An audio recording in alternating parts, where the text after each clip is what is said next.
Hello, ladies and gentlemen. This is Robert Carter, District Technology Coach, looking at Google Forms. In this video, I'm just going to start you off with a quick instructional bit on how to get started and create your first form.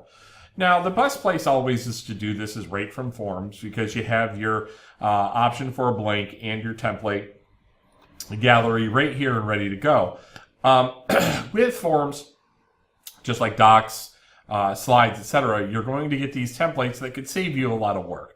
Course evals, assessment, picking a time, RSVPs, etc.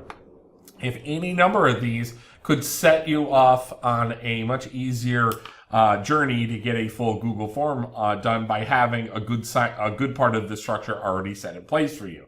But in this case, we're going to go ahead and just use a blank one. You're going to see us get started.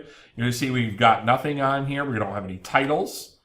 We're going to use, actually, let's go ahead and put example one in here. And when we click up here, that'll populate that. So that is the very, very start of a Google Doc. Let's go back and I want to start via a template as well. Let's just say for classroom purposes, we're going to grab an assessment.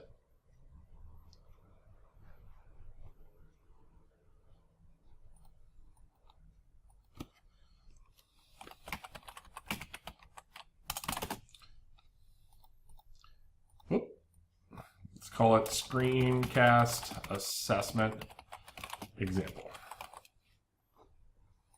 Okay. Click up here, get the same, ready to go. So that is two different methods in which to start up a Google form. I'm going to kind of conclude this video at that. I hope this has been a little bit of help to get you started on your Google Forms. If you have any questions, please feel free to email me. Otherwise, have a great day.